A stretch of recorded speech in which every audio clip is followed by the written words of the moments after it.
dapat ng New Year, New Year's are fresh start. Panibagong simula kasi ang New Year. New Year's are new chapters. Pag sinabing New Year, new beginnings, right?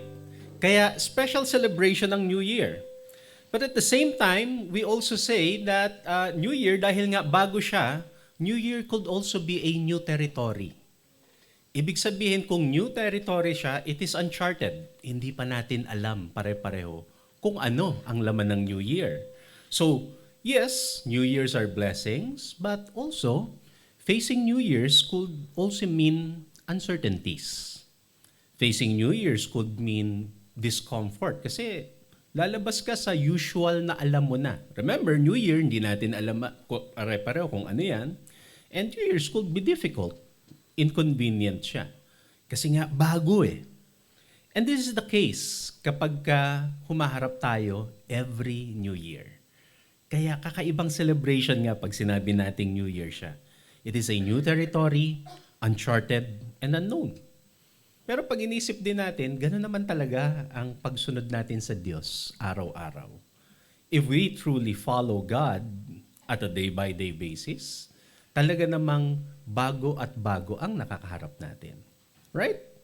Jeremiah chapter 33 verse 3, "Call to me, and I will answer you, and tell you great and unsearchable things you do not know." Sabi ng ating Panginoon, kapag ikaw ay tumatawag sa akin, kapag ikaw ay sumusunod sa akin, tumatawag ka sa akin, mayroon akong mga ipapakita sa iyo. Mga bagay na bago. And as a matter of fact, mga bagay na hindi mo pa alam, na kahit hinanap mo na sila dati o nakita mo na sila, pinag-aralan mo na dati, yung mga ipapakita ko sa iyo dahil sumusunod ka sa akin, these are unsearchable things. Things so great that you do not know it yet. Ganun naman talaga ang pagsunod sa Diyos. And there are patterns. Merong similarities doon sa tema ng pag-celebrate natin sa New Year at sa pagsunod natin sa Diyos. And this New Year, itong 2024 na ito, yun ang gusto kong pag-isipan natin sa kauna-unahan nating reflection together. Yun yung gusto kong pag-isipan natin together. How can we have the blessings of a new year? Paano ba natin talaga masusulit yung blessing ng isang bagong taon? How can we really enjoy a new year? And in the first place, mga kasama, new ba talaga yung new year nyo? New ba talaga siya? O nagbatian lang ng Happy New Year? Masabi lang na Happy New Year. Pero new ba talaga? Kasi nandoon nakapaloob, doon nakabalot yung pagpapala na yon. Para saan nang mag-celebrate ng New Year kung wala naman palang bago, di ba? So kaya nga yun yung pag-iisipan natin. Sa ating message, para sa ating kauna-unahang shared reflection sa taon na ito, fresh start for the new year. Acts chapter 11:19. Now those who had been scattered by the persecution that broke out when Stephen was killed traveled as far as Phoenicia, Cyprus, and Antioch, spreading the word only among Jews. Nagbubukas yung kwento natin nung panahon na nagkalat na naman yung mga believers. Nagkalat sila dahil merong widespread na persecution sa mga followers ni Jesus, persecution ng mga taga-temple. Kasi remember, Jesus was teaching against what is happening inside the temple, at nung umalis na si Jesus, natural na pag-initan yung mga followers ni Jesus. And just recently, dahil nga sa mga nagaganap, nakakaibang mga pangyayari, special movements among the first followers, lalong pinag-initan ngayon yung mga Jesus followers, pushing them to be scattered outside Jerusalem. At sabi nga nung binasa natin, napunta sila as far as Phoenicia, Cyprus. Malayo ito ha, kasi pag tinignan nyo lang sa mapa, parang 1 inch lang yung layo. Pero sa totoong buhay, this is far up north from Jerusalem. And nung panahon na wala namang LRT, walang PNR, walang Grab, so effort talaga. Ibig sabihin, they were really pushed out of their territories. As in, hindi nila alam kung saan sila tutungo, saan sila pupunta. This is new with them. And sabi pa nga, nung binasa nating kwento, Recently, meron silang idinagdag na mga bagong mga leaders. Yung isa sa mga kadadagdag lang nila, si Stephen, kakadagdag pa lang, ayun, tigok na kagad. So, ano ba naman to nangyayari na ito? Nagre-reorg tayo. Nagre-reorganization sana yung grupo, inaayos natin.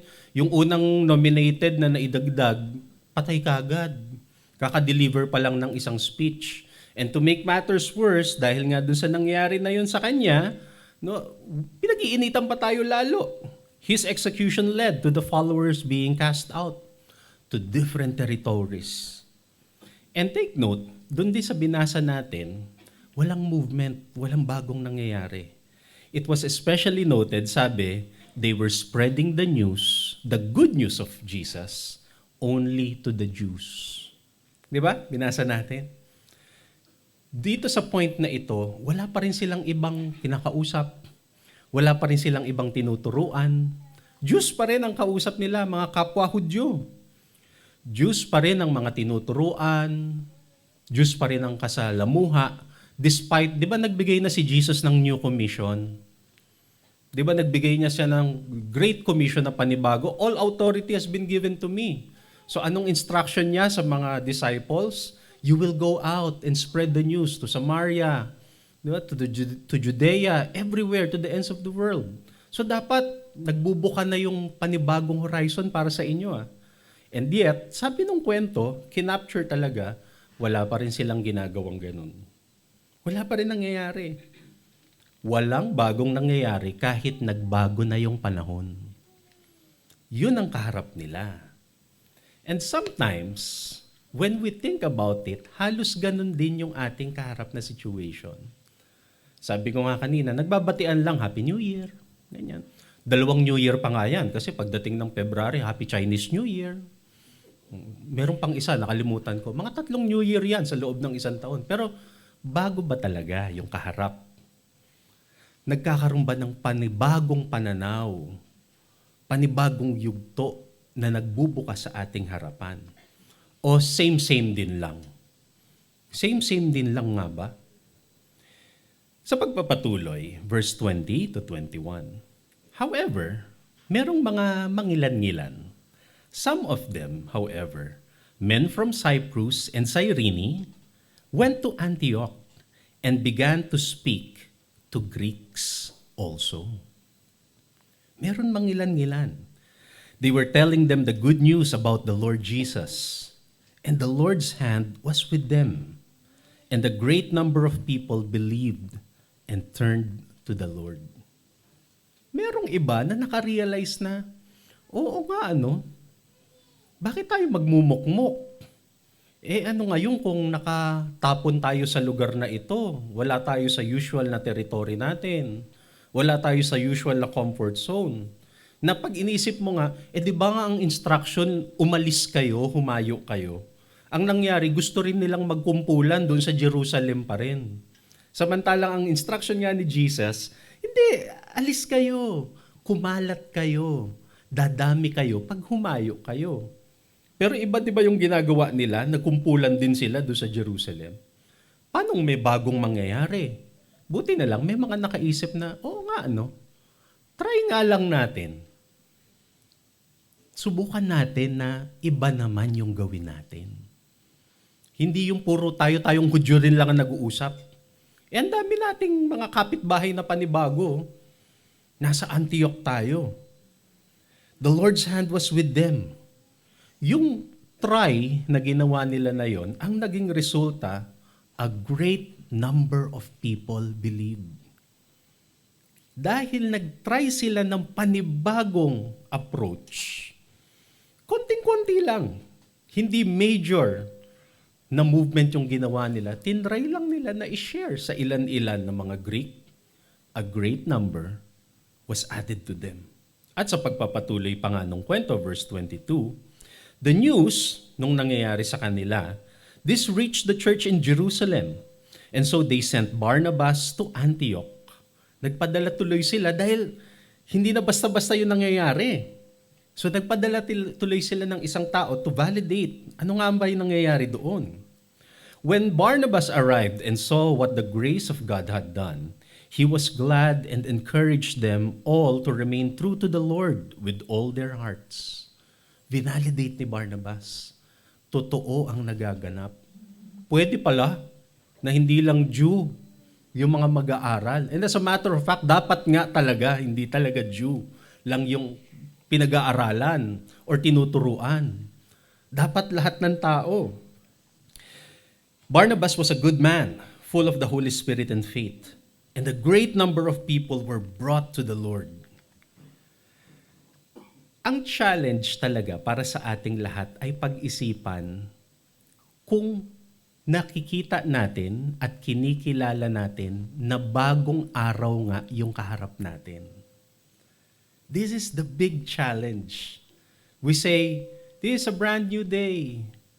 This is a brand new season. Sabi natin, New Year. Yun nga, sabi nga natin. Pero sa puso, sa pananaw natin talaga, new nga ba talaga natin siya tinitignan? Until kilalanin natin na bago nga talaga yung araw. Until na kilalanin natin na hindi na ito yung kahapon. Hindi tayo kikilos sa bagong paraan. At yun yung kaharap ng mga disciples.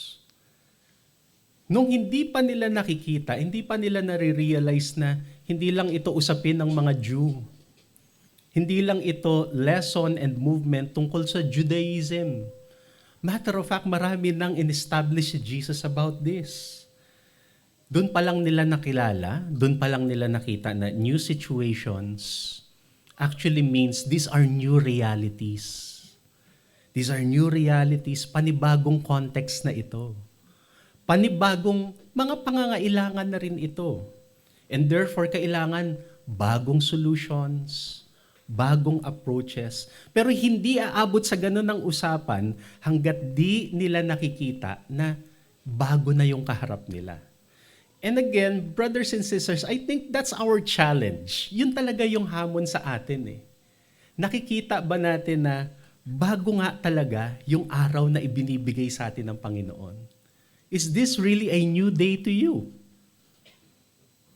Yun yung kailangan natin pag-isipan.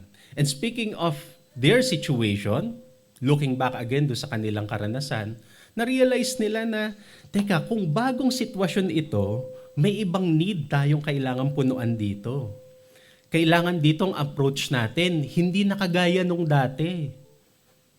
Hindi na ito usapin ng balik temple na naman yung usapan, balik Judaism na naman yung usapan. Kailangan natin dito medyo naiintindihan niya yung mga konsepto na yon. Kailangan natin dito isang tao na medyo naiintindihan niya, yung talagang naiintindihan niya, ano nga ba yung Jesusness? No? Yun yung sinasabi nila no, sa pagkakataon nila. This is not Judaism 2.0, sabi nilang gano'n. Kaya kailangan panibagong approach to. Kailangan natin, sabi ni Barnabas, actually ang kailangan natin dito, yung metapang. Yung metapang na panibago ang approach niya. Panibago yung pagharap niya dito sa nangyayari. And, teka, by the way, Gentile ministry, sabi ni Barnabas, matalino, passionate, matapang. Tapos, may puso para sa Gentile ministry kasi hindi na Jewish people yung kaharap natin. Teka, sino to? Acts 11:25-26. Then Barnabas went to Tarsus to look for Saul. Pumunta siya, hindi bumalik sa Jerusalem, pumunta siya sa panibagong lugar. Hindi yung galing sa usual na 12 apostles yung nilapitan niya. Ang nilapitan niya, teka, may kilala akong ganyan eh. Paul of Tarsus. And when he found him, he brought him to Antioch. Ito yung alam ko na mainit pagdating sa Gentile ministry kasi naiintindihan niya talaga yung gustong gawin ni Jesus. And so for a whole year, Barnabas and Saul met with the church and taught great numbers of people. The disciples were called Christians first at Antioch. Imagine that. Dahil dun sa ginawa nilang panibagong approach, hindi na tayo tatawagin dapat ng mga Jewish people. Hindi na to Judaism 2.0 na sino yung mga yan? Mga Jewish people din pero follower sila ni Jesus. So parang Judaism 2.0, 2.1, parang hindi. Dahil sa ginawa nila, they were first called Christians. Dito pala na-imbento, no? Dito na-imbento yung terminolohiya na yon, yung reference na ginagamit natin, magpasa hanggang ngayon. But remember, everything started nung nagkaroon muna ng realization na bago na ito. Hindi na ito yung dati. Nung nagsimula yun, nag-iba yung pananaw, nagkaroon ng panibagong approach, nagkaroon ng panibagong pagkilos. It all began when they realized na this is something new. Mga kapatid, looking back to this story, it leads us, so ano nga ngayon sa atin to? Ano ang binubuksan na hamon nito sa atin as we face 2024 as a new year? A fresh new year, brothers and sisters, a fresh new year really means recognizing this season. Itong season na ito, bago siya. Hindi siya yung kahapon. Oo, continuation siya nung kahapon, pero kailangan may realization muna tayo na bagong araw ito. This is a new season. This is a new season. This is a new horizon. Bagong horizon ito, bagong lugar, bagong panahon, bagong season. And pagka hindi natin yun nire-recognize, it will stop whatever we do. But when we start seeing at these things as bago, doon ngayon manganganak ang innovation. Doon ngayon manganganak ang reinvention. Pag nakita natin na bago nga yung panahon, it will lead us to recreate, reimagine. Kasi nga, hindi na ito yung kahapon. Isaiah 48, verse 6 to 8, "Now I will tell you new things," sabi ng ating Panginoon. I will tell you new things. Secrets you have not yet heard. They are brand new. Not things from the past. So you cannot say, we knew that all the time. Alam na namin yan, nakita na namin dati. Pero sabi nga ni Lord, para hindi nyo masabing ganon, itong ginagawa kong pagpapala sa inyo, itong ginagawa kong pagkilos sa buhay nyo ngayon, huy, iba yan. Akala nyo, nakita nyo na dati, hindi mo pwedeng sabihin, alam ko na yan. No. Yes, I will tell you of things that are entirely new. Things you have never heard of before. Ano ang pwede nating gawin, mga kasama? To start the new year with this first worship, take it as something new. Take 2024 as something new. Ang sinasabi ko dito, no, buksan mo yung sarili mo, buksan natin yung sarili natin, na sabihin natin na bago ito. Hindi ito yung kahapon, hindi ito yung continuation lang ng 2023. This is something new. Today is different. Today is unique. And therefore, today is exciting. Marami sa atin nag-birthday. O pang 40th birthday, 45th, 50. Di syempre, marami ka nang nakikita. Diba? So ano ngayon ang pinagkaiba ng aking 66th birthday, 67th, 75th, o kahit pa mga 35th birthday, parang ulit-ulit lang. Hanggat ganun ang pananaw mo, nothing will change. Magsisimula siya when we declare that today is different. You have to declare that. Kailangan i-declare natin yun. Today is going to be different. Today is a brand new day. 2024 is going to be a different year. Panibagong taon ito. Yes, panibagong taon siya. Hindi lang siya same old, kagaya nung last year. Ikot na naman, 12 buwan na naman tayo magbabayad ng kuryente. 12 buwan na naman tayo magbabayad ng tubig, upa. Ipunan na naman ng mga pang-tuition. Yung parang umikot lang. No, it starts with saying, the Lord is good. This year it's going to be different. Doon nagsisimula yun. And it starts with you. Hindi mo naman yun ginagawa on your own eh. Kasi sabi nga ng ating binasa kanina na verse, bago naman talaga siya. Tayo lang ang may challenge kung tinitake natin siya as something new. Ang attitude ni Paul, Philippians chapter 3, 13 to 14, no, dear brothers and sisters, I have not achieved it, sabi ni Paul. Hindi pa natin nakukuha yung pinaka-blessing na tinatamasa natin. Oo, may nakuha tayo kahapon, but you know, there is something else beyond the horizon. Meron pang i-reveal ang Panginoon sa atin. Kaya we have not achieved it. So, I focus on this one thing, sabi ni Paul, forgetting the past. Oo, praise the Lord. We are thankful for all the blessing na tinanggap natin kahapon, last week, last year. Pero yung natanggap natin na yon, tapos na siya. It's done. We forget the past, sabi niya, and we look forward to what lies ahead. I press on to reach the end of the race and receive the heavenly prize for which God, through Christ Jesus, is calling us. What we have received previously, tapos na siya. But it doesn't mean that it's over, right? Meron pa na paparating. Kaya sabi niya, pag natanggap ko na siya, na-enjoy ko na siya, praise the Lord. I forget it. I leave it behind. I praise the Lord for it. Hindi ko siya kinakalimutan o binabaliwala. Nagpapasalamat ako sa Diyos doon. Pero hindi ako doon nagtatapos. Tinitignan ko ano yung kasunod. That's the key. Yung alam mo na meron pang bago na paparating. Mabuti ang Diyos sa lahat ng ating tinanggap. Yes. Here's the thing. Mayroon pang kasunod. Mayroon pang kasunod. There is something new coming. So, to have a fresh year,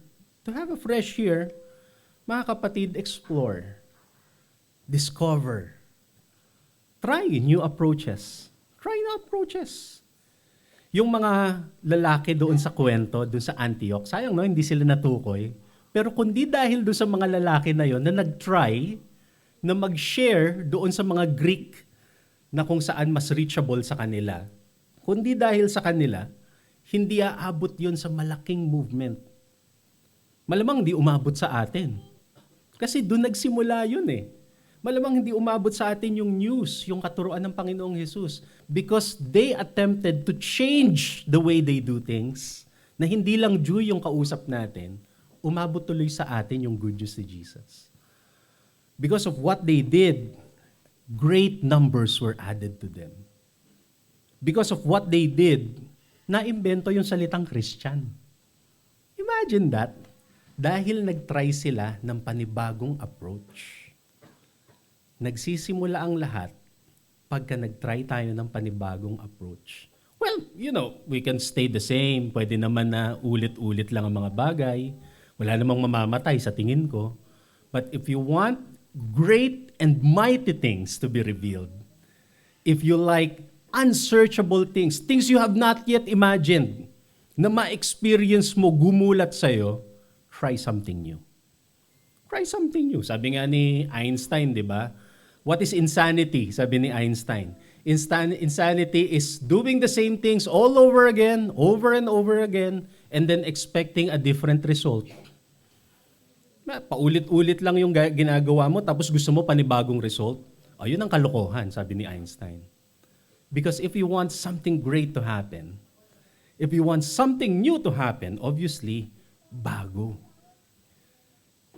Mangyayari yun, as I challenged you a while ago, you have to start taking this day. This is a new day.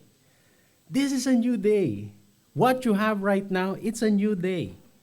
So try. You will never know unless you try. So try lang ng try, sabi nga nila. Diba? Try lang. Sabi nga nila sa Facebook. Kasi hindi mo naman malalaman eh. How would you know? And I think another thing that's important about trying, kung sakaling magkamali, kasi pwede mo ring maisip na marami na rin akong tinry dati. Kung sakaling magkamali, then try, learn, then try again. Try, learn, and then try again. I think every time we try, tuwing sumusubok tayo, lalo ng isang bagong bagay, no? Kahit maliit na effort lang ng pag-try, merong nababago sa atin. Something inside us changes. And even if we fail, meron pa rin nabago sa atin when we try something new. When we try something new, we are changed, we are transformed, we are not the same. Naalala niyo si Peter, the apostle of Jesus, nung nag-try siya maglakad sa tubig? Nung tinawag siya ng Panginoong Jesus, tapos try mo maglakad sa tubig. Gusto mo i-try? Sige, try. Ano nangyari kay Peter? Was it an overwhelming success? Lumubog nga siya eh. Diba? Tinry niya. Pero lumubog siya. Tapos kinamutan siya ng ulo ng Panginoong Jesus. Ay, ano ba naman yan? So, yeah, lumubog siya. Nasermonan pa siya ng konti dahil doon sa ginawa niya. But you know what? At that point na lumubog si Peter, merong nabago sa kanya. Hindi na niya nakalimutan yung experience na yun. At kahit nag-fail siya dun sa first try niya na maglakad sa tubig, hindi na siya yung same Peter kagaya ng dati. Something changes in us when we try something new. And si Paul, by the way, si Paul, no, si Apostle Paul na pinag-uusapan natin, you know what? Bakit siya nasa Tarsus? Bakit ang bilis siyang nahanap ni Barnabas? Kasi si Barnabas din yung nag-assign sa kanya doon. Alam niyo kung bakit? Well, you know the story of Paul, di ba? Na before Paul, Saul muna siya. Tapos isa sa talagang mahigpit na nagpa-persecute ng Christians. Matter of fact, siya yung nagpapa-approve. Pagka siya ang nag-a-approve, siya ang nagko-confirm pagka nakapatay tayo ng Christian. Good job. So yun ang trabaho niya dati. No? Okay, team, may gagawin tayo, papatay tayong Christian. Okay ba? Yun ang trabaho ni Paul. Bakit siya nasa Tarsus? Nung natapos yung chapter na yun ng buhay niya, sobrang init naman niya sa pag-discuss about Jesus. To the point na nung naintindihan na niya what is Jesusness, what Jesus is all about, lahat naman na nakikita ng Jew, kinaaway naman niya. Ganun na nangyari kay Paul. Tapos, dahil nga ganun na nangyayari, obviously nga, di ba, nung time na yon wala pa silang ibang kausap. Sila yung nag-usap, padala mo muna si Paul sa Tarsus para hindi tayo magulo dito sa Jerusalem. Kaya si Barnabas, alam niya kung saan hahanapin si Paul. Kasi dun muna siya nilagay, ang gulo ng taong yan. Nung una gusto tayo lahat papatay. Ngayon, gusto niya namang awayin lahat ng gustong pumatay sa atin. So hindi natin malaman kung anong gusto natin gawin kay Paul. No? But the time came na itong Paul na ito, this is his time. Kasi change season ito. This is a season of change. Kaya alam ni Barnabas kung saan siya hanapin. Well, my point is, mga kasama, unless we try something new, wala ring bagong mangyayari. At nagsisimula yung mga bagay na yun when we start taking this new day, this new season, as indeed something new. So just keep trying. Try lang ng try. 2 Chronicles 15:7, as for you, be strong and do not give up, for your work will be rewarded. Just keep on trying. Marami ka na nasubukan noon, marami ka pang hindi nasusubukan. 2024 is going to be different, mga kapatid. 2024 will be something new for all of us. And you know what's amazing din? Pag pinag-isipan din natin siya, mangyayari ang lahat ng ito, hindi naman dahil sa effort natin eh. Ginawa na ng Diyos yung kinakailangan. Dadaloy na lang tayo patungo dun sa bagong panahon na yon. Yung nangyari sa mga apostles na ito, yung mga nangyari sa first church na ito, hindi naman yun dahil sa ginawa nila eh. Remember, nauna nang kumilos si Jesus. Kailangan na lang nila mamuhay ayon dun sa bagong panahon na nakatakda sa kanila. Para sa bawat isa sa atin, gumawa na ng pagkilos ang ating Diyos. God has already ordained a new season for you. God has already signed 2024 for each one of us. Ginawa na niya. Kailangan na lang nating mamuhay dun sa panahon na yon. Kailangan nating mabuhay, lumakad, manampalataya, ayon dun sa bagong panahon na binubuksan sa atin ng ating Diyos. This is going to be a new season, brothers and sisters. Para saan nga ang celebration ng New Year kung hindi naman pala new? Sa batian lang siya new. Para saan na mag-celebrate, magbatian ng Happy New Year tapos kalendaryo lang naman pala yung bago. Minsan nga pati yung picture sa kalendaryo hindi na pinapalitan. 'Di ba? Same lang. So, ano ba talaga? Meron nga bang ka-celebrate o same old lang? Brothers and sisters, I declare upon each one of you a Happy New Year. Hindi lang happiness, but I am declaring a new year for each one of you. Because it is indeed new. Bago talaga siya. No, bago talaga siya. We have to start taking it as it is. Bago talaga siya. And when we say bago, yes, meron naman tayong mga karanasan na nakaraan. We thank the Lord for it. But when we say bago, this is going to surprise you. This new year is going to surprise you. This new season will bring you blessings na hindi nyo pa nakikita. 1 Corinthians chapter 2 verse 9. Lagi natin sinasabi, pero will this excite us? Na-excite pa ba tayo pag binabasa natin to? No eye has seen, no ear has heard, and no mind has imagined what God has prepared for those who love Him. Mahal niyo ba ang Diyos? O di dapat na-excite kayo dito. Kasi yun daw nagmamahal sa Diyos, mayroon nakaprepare, mayroon nakalaan na hindi nyo pa nakikita, ni hindi nyo pa naririnig kung ano yun, ni hindi nyo pa na-imagine. Akala nyo na-imagine nyo na ang lahat ng kabonggahan na pwede nyo ma-receive na blessing. Hindi pa. Kung love nyo si Lord, and mukha naman love nyo si Lord. So, this should excite us, brothers and sisters. So again, when I greet you a Happy New Year, I really declare a Happy New Year sa bawat isa. And I want you to declare the same thing sa isa't isa. Batiin nyo ang isa't isa, Happy New Year. Happy New Year. Ang fresh start, no? Fresh starts is what New Years are being celebrated for. Because New Years are about fresh start, then indeed we should celebrate New Year. Declare a new year to each one, and let's claim it all together in Jesus' name. Amen. Father, marami pong salamat sa bagong panahon. Lord, indeed, we claim this year as a new season. Thank you for the new boundaries that you will open for us. Thank you for the new day that you will reveal to us. Bawat araw ay bago. Bagong pagpapala, bagong paglago.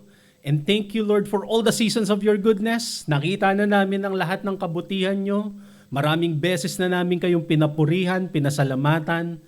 And now, Lord, we even continue to praise you all the more, Lord, because we know that new seasons are ahead of us. Great things, good things, you will reveal for each one. Kasi kayo ang Diyos ng mga panibagong pagpapala. Marami pong salamat muli aming Panginoon at amin pong tinatanggap, pinangahawakan ng isang bagong taon, isang bagong panahon, isang bagong kaliwanagan, lakas at sigla para sa bawat isa sa pangalan ng Panginoong Yesus.